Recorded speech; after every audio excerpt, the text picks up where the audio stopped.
Welcome to the Spotlight by CG Ruthless, man. Let's welcome my special guest from Virginia State University, running back Rayquan Smith, man. How's it going, man? I'm doing good, man. I'm doing good, man. Just glad to be here, blessed to be here, and everything. Oh, absolutely, man. For those people who are not familiar with you, man, tell me about yourself. From Richmond, Virginia. I went to Hollis Springs High School where I played football and ran track. Won 3 state championships. Won a couple of track state runner-ups. Attended Norfolk State University where I played running back. When I played football and I ran track there. I graduated from there. Turned heads in the NIL space. We'll get to do that later.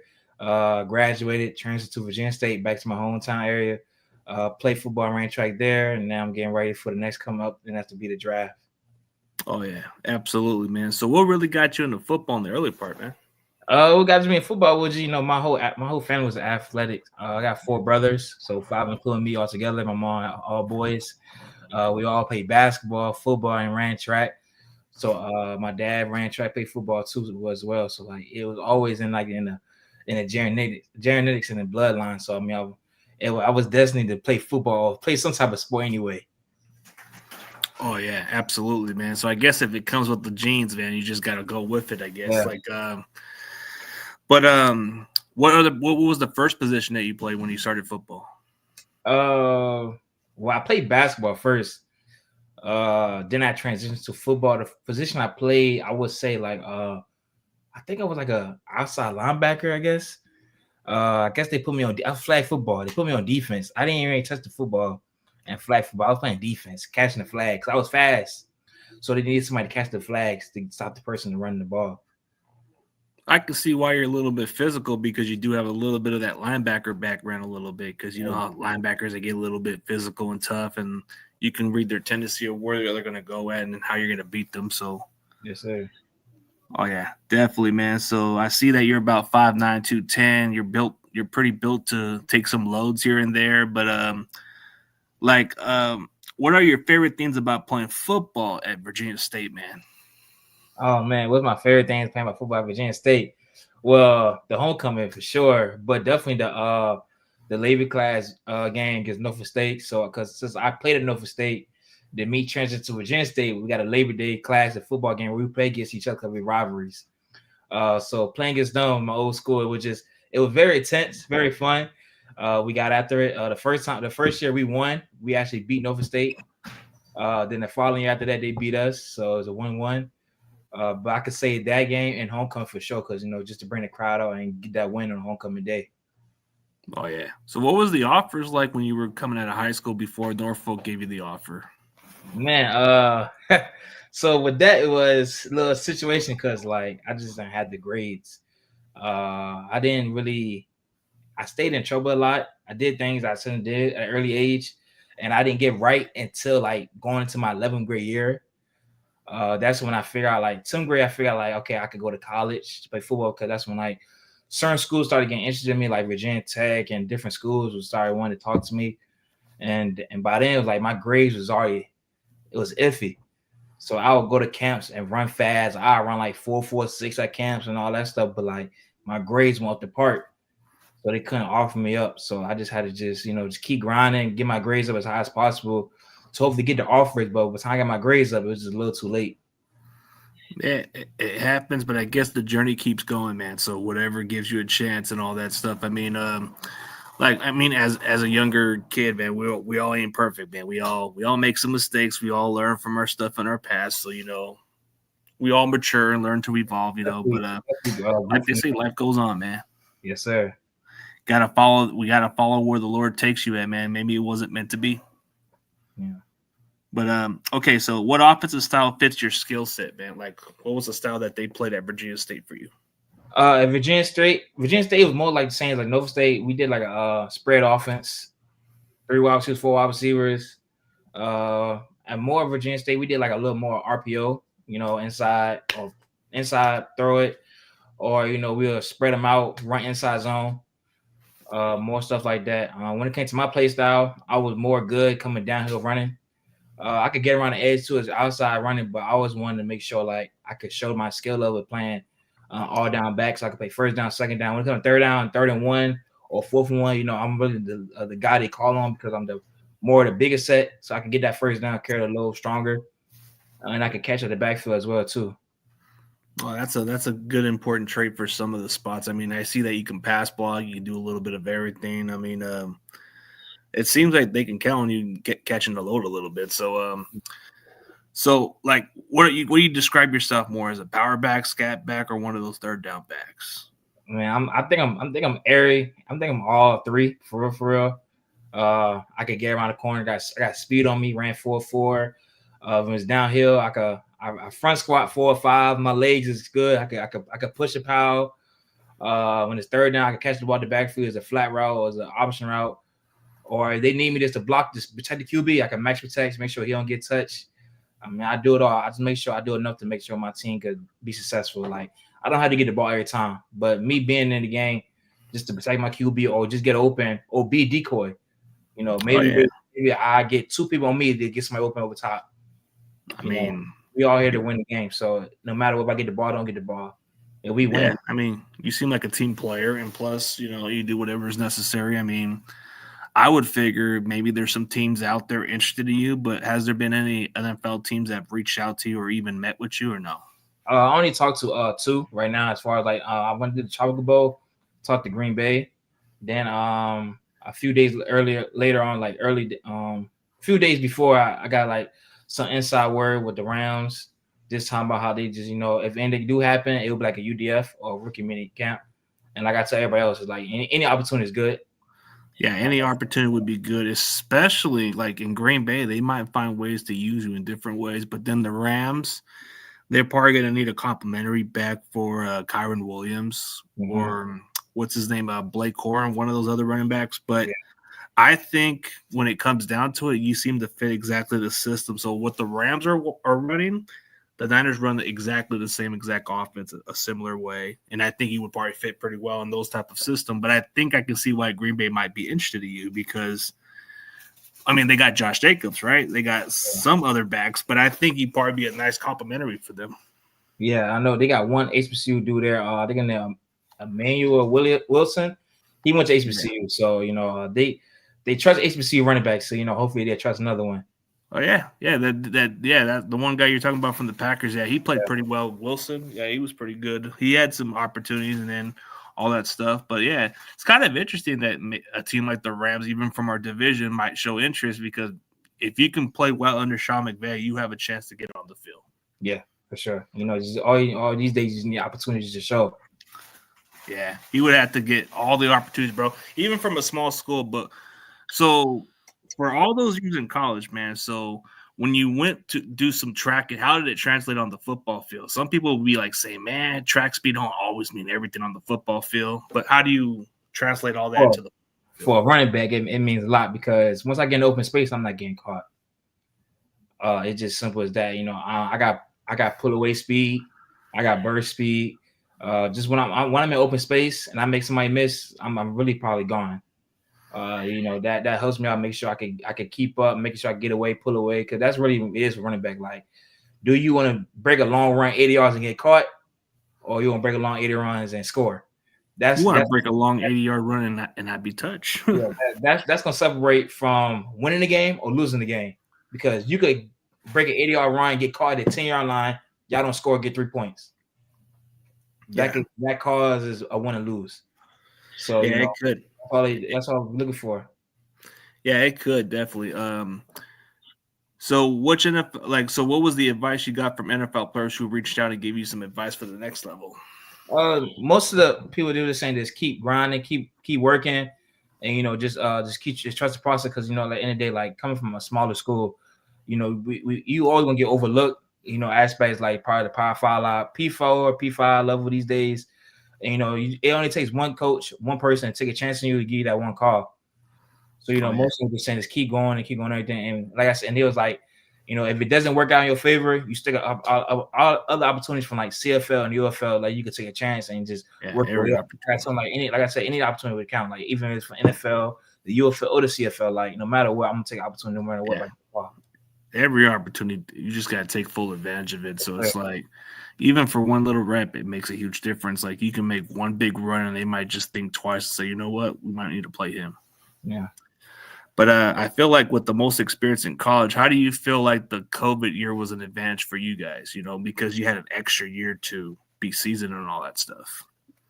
I think our situation a little different because I was in Norfolk State where I had a great 2019 season, played true freshman. I was like the second most rushing yards on the team as a freshman and all that. Then going to 2021, going to 2020, it's gonna be a great season. I'm probably gonna start in that year and all that too. Like I was going in with great energy coming from my last preseason. The COVID, then it's like then my coach left 2021. People started leaving. We got a new coach, different system. He didn't play some of the guys that played last year, and it changed a lot because I went from getting like 15 to 10 reps to 15 reps to playing only getting like 5 to 6 reps, like carries and stuff. So like him bringing in a no coach staff, they play who they wanted to play and all that. And I could have transferred out, but I just stuck the grind. Then I got hurt 4th game of the season where it was an injury, in career season injury, where like I'm an end season injury where I had to get surgery and all that too. And it took a year for me to recover back. And by the time I recovered back from that year, it's like I wasn't gonna be ready to play football in that year in 2023. So it was more like a recovery year for you. Yeah. So 2021, 2022, I got surgery in 2022. It took all from a year. It's a year surgery because it's a lift frame midfoot injury. So when I came back fully, I wasn't fully ready until like August. Season started in August. So you had a full year to at least fully recover because like you said, that injury from the Liz Frank and all that stuff, it can slow you down in certain ways. Yeah, so it's like if you rush it out, man, you can hurt yourself. Yeah, I'm a speed person. So like if I can't get my speed, then it's like I'm kind of like running back, kind of useless. Yeah, can't but you know how it is, man. In this league, man, everybody keeps saying running backs are dime a dozen. What makes you feel like what separates you from that position? Because all this dime a dozen stuff, I feel like you need a running game to actually close out games. Yeah, only thing I would say different is like I played a significant games, but I didn't play a whole lot. Like throughout my college career, I only played 18 games, and my body is not broken down. I played enough games where I produce, but I didn't play a whole lot of games where a lot of people probably play like 36 games through the college career or 20. I only played 18, so like my body's not broken down. I'm still fresh a little bit, and I know the game of running back. I played it for my whole life. I mean, I feel like football is very simple. Do your job, do your 111, and make plays. If you're a playmaker, you're gonna play. Simple as that. Oh, yeah. You know the plays, you're gonna play. If you hard work, you're gonna play. Even at special teams, offense doesn't matter. Like they're gonna play you where they think it fits you the most. Like you said, like in your career, you only played 18 games and you were used that amount of snaps. So usually for running backs who come out of college with not much like carries and all that stuff, it can either be a good thing or a bad thing for some people. But I always kind of look at it as a good thing because your body hasn't been broken or nothing like that. Because most running backs who come out with big production, man, they come into the league and they're looking completely broken down within a couple years. Yeah, but since I played like limited snaps, I'm more fresh than most guys. They probably play bigger games and more carries and more snaps, but I'm gonna be more fresh because I played limited snaps, but I still produced it. I produced more. I produced what I had to produce when I got them carries, though. I made the most of my opportunity. Oh, absolutely. So when did you feel the game got slower for you, man? When it got slower, I would say after my injury, because after that injury, like I had to learn how to walk, get my speed back. That's that year I couldn't play football, so I made a business decision to go to the track to get my speed back, get my strength back, get everything back, me being athletic again. So then when it got to like outdoor season, I feel like I was in good shape, top tier shape, and I think it was time for me to get back to the football. So then, just coming back, I ain't played football since 2021, and going back to football in 2023, that's almost like 2.5 years. So kind of challenging coming off of that injury. Plus it kind of seemed like a little challenging just to be out for almost that long, huh? Yeah. So like, when I was in the portal, like it was schools that really wanted me to play. Like they wanted me to come to their school, but they didn't know like I haven't got hit in a long time. I haven't played football since 2021. They didn't want to take that chance on me to really, come in there because they didn't know if I was still broken up or they didn't know if I still got it or not because I ain't played in 2 years. And I'll post like clips on Twitter, on Instagram, just showing like I still got it. I run track. I'm doing, videos showcasing my speed and all that, showing I'm back and everything. But like some schools, they didn't want to take a chance on that. And I understood because, like I said, I ain't played football since 2021. So, it's a business decision. You got to make that business decision for you and your team. Yeah. Where like once you've been out of the game for quite a while, it's kind of like, I don't know, man. Do you still got it? It's like you said, you've been out for 2.5 years. So that's like a challenging for some team. And you even can respect why they wouldn't take a flyer. But at least all it took was one school to give you a chance. That's all that matters. So as far as playing the position, who do you model your game after? Oh man, it's always a tricky question to get that because like I watch the game. I watch the game a lot, but like I'm a Green Bay fan. So I always watch more Green Bay than anybody. So I was watching Green Bay before they traded Aaron Jones. I was more trying to recreate what Aaron Jones do. Ooh, that's a good player to model your game because that guy may not be the biggest guy, but he get the tough yards. He was a good running back that he played bigger than what his size was. Yeah, for sure. Because they got him this probably like I think 5'11", maybe 210, maybe 205. I don't know, something like that age. But he's fast, he's quick, he catch out the backfield, he can block. He's an all three down back. I think my game's pursuing him. I try to learn from him. Try to do everything I need to do, but like I just played the game just to play it, just to make sure I do it the right way. Just do what I gotta do, make plays. That's really the biggest thing. If you can make plays, I promise you will play. Oh yeah, I mean that's somebody to look into. Somebody with similar size and plays tougher than what his size indicates. I mean, I guess growing up as a Green Bay fan, you probably only just remember the 2010 season where they actually had their most successful season. But out of everything, they've been contending all the time. Even when Aaron Jones was at running back, he was a tough task. Yes, sir. Even in Minnesota, he had a breakout year too. Yeah, he definitely did. I'm still mad they traded him, but it's still kind of hard to cheer for a guy on the rival, right? But yeah. So what would it be like just to play with Aaron Jones in Minnesota? What would it be like? To play against him? I mean, well, me and Aaron Jones are actually we're actually close just a little bit because we played the game together. I played a game with him and his brother, Al Jones. I met Aaron Jones off of Instagram. I had DM'd him one time just to see some tips, whatever, to get some tips from him, and responded back.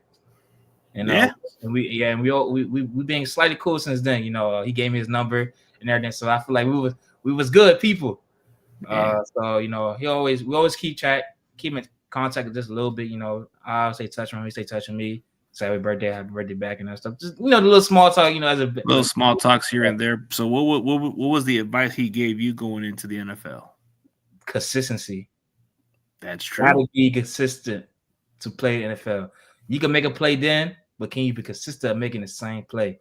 That's a big thing because I got a lot of NFL players in there right now. I got Kayvon Wallace on Seahawks, got Greg Dortch on Cardinals, Mekhi Becton. He was on the Eagles, but now he's on the Chargers, the tackle. They all play the Hollow Springs. The one they always say is being consistent. Like, can you consistently make it the same plays and all that? So, that's really the biggest thing, being consistent. Oh, yeah. Oh, so the interesting part is like you even did on one of those legacy bowls, but what made you go to this type of HBCU school? What was interesting about competing in that competition? What school? Oh, my bad. Because you went to Virginia State, which is part of the HBCU kind of competition, right? Yeah, HBCU competition. Yeah, but he was asking the specific question. Like often they feel overlooked, which is true. Yeah. And you guys have to like prove more, right? So what was good about competing at that competition, and what was it like going to one of those legacy bowls? Just playing for HBCU, you always gonna get looked down because it's just the people don't respect the HBCU schools and the competition we play, especially playing Virginia State. They say we probably the worst D2 conference in to play in. So we in the CLAA, they feel like CLAA is probably the worst football conference to play in. When it comes to D2 playoffs, we all get kicked out first and all that. They all got something negative to say about the CLAA. When it comes to the MEAC, when I was at Nova State, they had something to say about the MEAC. They feel like the SWAC was better than the MEAC. When it came to the Celebration Bowl game, the MEAC will always win. a lot of people always say different things about it, and that's why I feel like, we always get overlooked. But at the end of the day, if you could ball, you could ball. When I was Yeah, going to school, they was like, if you good, they're gonna find you. they're gonna find you regardless. Doesn't matter what school you went to. But Uh, yeah, but I seen times when I watched a draft like probably 2 years ago where nobody got picked up, where I seen people who was actually good that should have got picked up. I know last year, I don't think no HBCUs got picked up last year either. It's like, there is some good HBCU players in that just don't get picked up because, like I said, they just don't look that way. yeah, I know for a fact this year people will get picked up in HBCU. yeah. It's I'm pretty sure. some great talent this year. I know for a fact people will get picked up this year. I mean, I see at least some good ones from that competition. Like Carson Vincent is a guy that just comes to mind. A big lefty offensive lineman that they even invite him to the combine, but I think he's a sure thing from coming from Alabama A&M, right? Yeah, definitely. He definitely gonna get a chance for sure. Yeah, he's gonna get a chance. I like this question. So, could you share with us what drill you learned in track that you still use that have helped you develop your RB game? Like, okay, a track drill that helped me in football. The most thing that I take from track to stay with football is my warm up. Me warming up, before practice, I'm always out there before practice. So if practice at 6:50, if practice on the field at 6:45, I'm out there by like 6:00. Maybe 6:10, 6:15, getting warmed up. I'll do some, high knees, A skips, B skips, some hurdle mobility. I get the hurdles out. I get a band, make sure I do everything I need to do. I try to do all my track stuff to give me loose stuff because I play running back, so you want to be loose as possible. yep. So be ready to run because as a running back, you're running.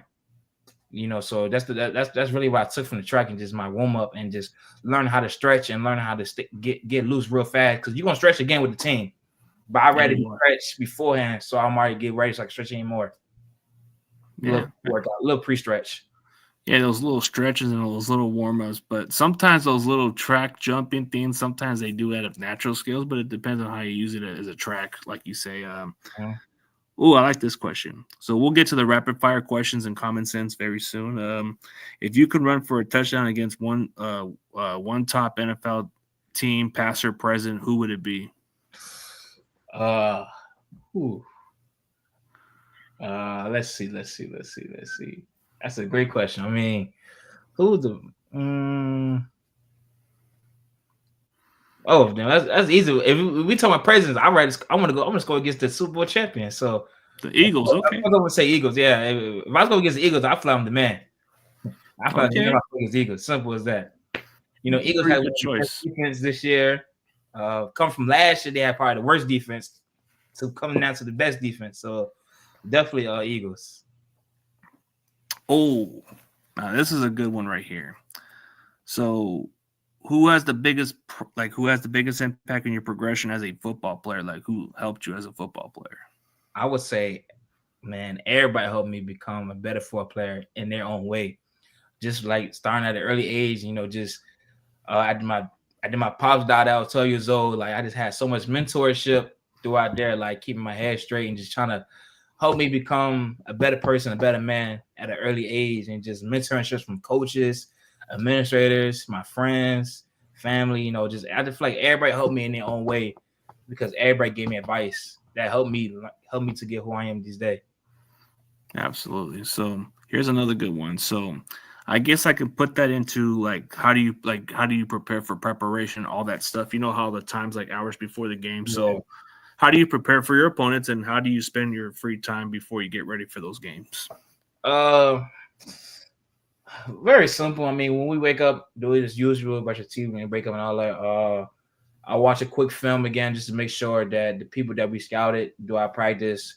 Try to find some weak links of them, in the game wise, that they take terrible angles or do they bite on cut moves? If I make a cut move where they bite the first move and come back the second move. Just different things you can find in their game where you could take and use that leverage when it's time for game.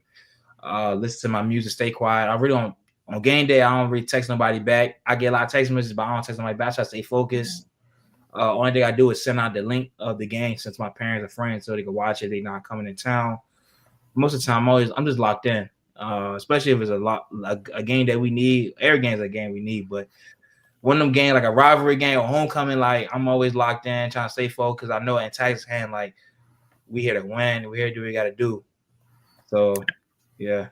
Absolutely, man. Gotta kind of make it pretty simple and then get the tendency of how you face your opponents. Yeah. But I like the number 24. Why'd you choose number 24? Well, I had number 24. That was my football number, my varsity number in high school. So my my JV year of high school, they gave me number 8. 8 was cool. I used to go by crazy 8.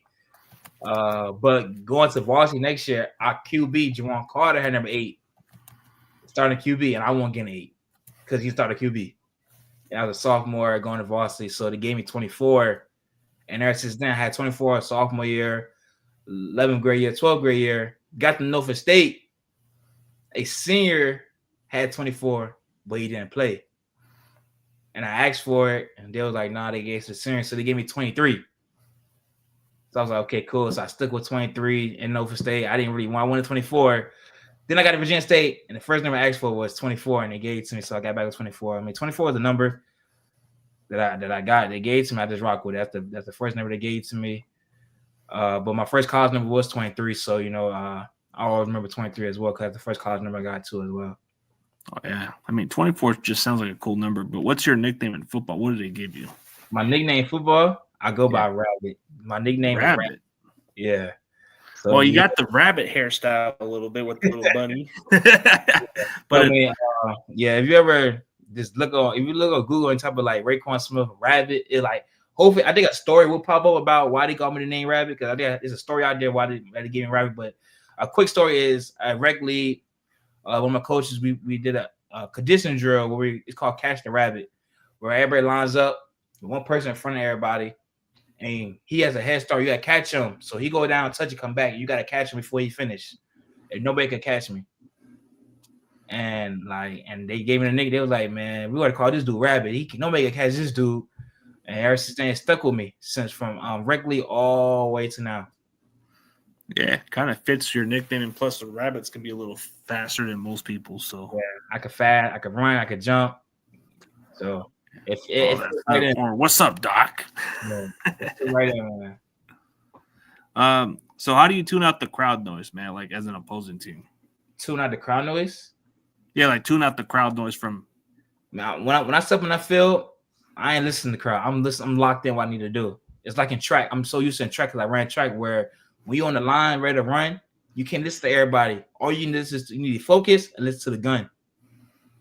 So that's how I tune out everything. Just focus and listen and just take a deep breath, close my eyes, and get ready to go. That's how I tune out the crowd noise. Oh yeah, for sure. I think he's trying to say, can you share us with something that's changed your play style this last season that has helped you develop your game? Oh, for sure. Just conditioning. Simple. As a track guy, people always think that I'm in the world's greatest shape, but I'm in great shape for sprinting. I was a sprinter. So I did short sprints like 60s and 100s. So when we do like more like long runs and stuff, I'm gonna die because I'm not used to it. But they'll think I'm used to it because I ran track where they understand like my job was to run short sprints. So I ain't at practice, I don't do nothing over like probably a 200 maybe or less. So, so my biggest thing going in the off season was conditioning, doing a couple miles, getting my stuff up so I can be more ready. So when we do them half gases and full gases and 110s, I'm ready to go. I could play. And we had a no huddle offense either. I don't know offense too. So I had to get back on the ball quick. Couldn't be tired.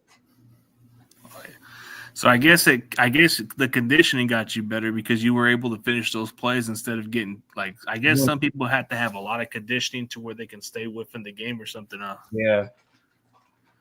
Okay, here's a good one. So who was the toughest defensive player you faced as a rival and defensive player that you talked the most trash with or you seen as a top rival guy that you respect?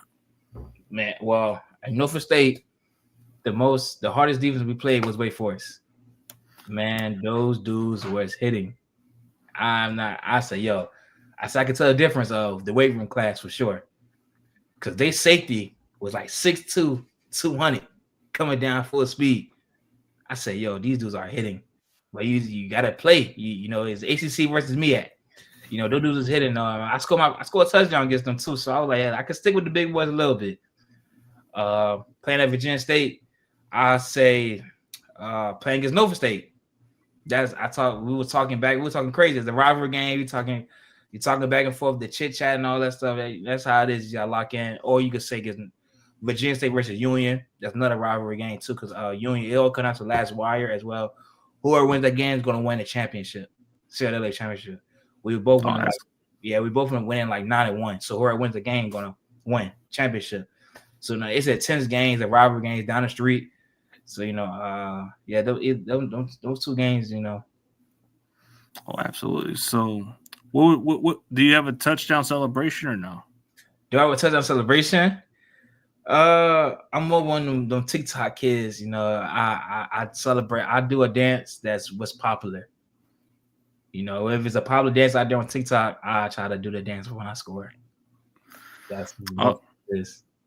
All right, man. So let's get on to the rapid fire stuff, and then we'll do some common sense stuff here and there. So, okay, you're stuck in the middle of nowhere. So you had to choose between McDonald's or Burger King. Which one would you choose? McDonald's. Okay. I know this is probably something that you're on a strict diet for, but if you had to choose a soda between Coke or Pepsi, which one would be better? Pepsi. Okay. If you had to go to a go-to place that wasn't too pricey, Walmart or Target? Target. All right. Can't go wrong with it. PlayStation or Xbox? PlayStation. Call of Duty or Madden? Madden. Gatorade or Powerade? Powerade. Ooh, stationary bike or treadmill? Treadmill. All right. See, okay, so outside of football, who are you as a person? So what's your hobbies, sports and music, and all the other stuff you're interested in? I am a motivation speaker. I do NIL consulting. I help kids get NIL deals and learn about NIL. I am a full-time photographer. I'm a head coach track and field, Mottoga High School. And I'm almost going to probably be a professional bowler as well on my side.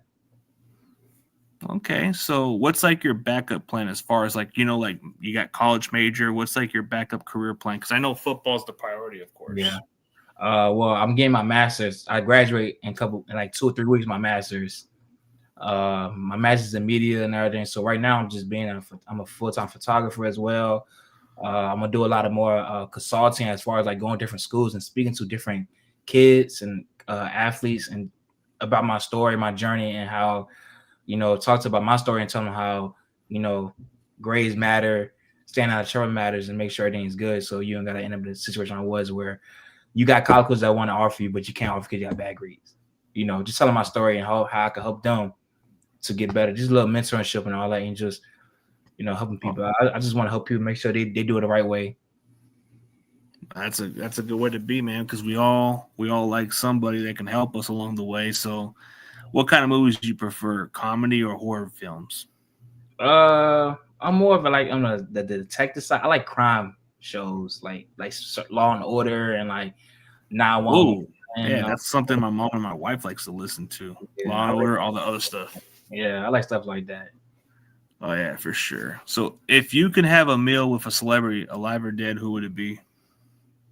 Oh man. It's going to have to be Aaron Rodgers. What? It's going to have to be Aaron Rodgers. Aaron Rodgers. Ooh, so what would it be like just to have a dinner with the guy? It'd be kind of interesting, right? Yeah, because I mean, I've been watching Aaron Rodgers for a long time. So I'm a Green Bay fan. It's the first QB I met. Like as before I seen why I was playing Green Bay and everything. Yeah. Would you want to talk more about the conspiracy stuff with him or some of those other stuff? No, we talking just straight football, the game, and just the business side too as well. Yeah. Okay, we'll get one more question from each of these guys, then we'll do the common sense, and then we'll be on the flow from here, man. Okay, so if they had to make a movie about your life story, who would play your role, and what would the soundtrack be, man? That's my role. Who will play my role? I can't play myself. You could play yourself, but maybe somebody that looks like you. I mean, I don't know who looks like me. If anybody, gonna probably be my brother, my younger brother, probably. Maybe we can put Aaron Jones. Nah, Aaron, we don't look alike. don't look alike. If anything, my brother would probably be the closest person look like Yeah, me. your brother would be a good role. They the same hairstyle, same everything, all that too. Same build. He's like a little bigger though. Music track. Yeah, music soundtrack or something. It's gonna sound crazy, but I'm a City Girls fan, so it's going to probably be one of them City Girls. I like listening to more like the female rappers. They got great beats with their stuff. I'm a beat type of guy, so I like to listen to the beats while I'm listening to music. That gives me a little hype. Okay. All right. So, what's your favorite dinosaur? I guess if you had to choose one. Dinosaur. I don't really know many dinosaurs. I know T-Rex. Ooh, T-Rex seems pretty most dangerous dinosaur by far. But okay, let's get on to the last three questions, and then we'll end it from here. Oh wait, last one right here for these guys. Okay, we already did double major. So how does the moment feel just going into the NFL that all those years now? Does the moment feel like surreal or business as usual to you? I'll say both. It's 50-50. All I could say because like, this is everybody's dream, growing up against this next level, and, playing from like, being at a smaller school, it's very hard. People always say it's gonna be hard. People say it's 1% to make it in, and especially come from HBCU, it's hard. You fighting. It gets to P5 level. You can't have no mistakes. You gotta do what you gotta do. You can't mess up. And I'm good with marketing myself. I market myself very well on social media just to show people my who I am, my personality, my character. Maybe my stats ain't all that because, like I said, I was limited career games. But when I did play, I produced what I needed to produce, and I put up good pro numbers. All I just need a chance for real to show them like I am who I say I am. So that's it. Yeah, that journey's gonna be worth it at the end of the day. So, so how would you convince NFL teams to draft you, man? How I will convince the NFL draft a team. The one thing I was telling them is you're gonna get somebody that's gonna lead the room on and off the field.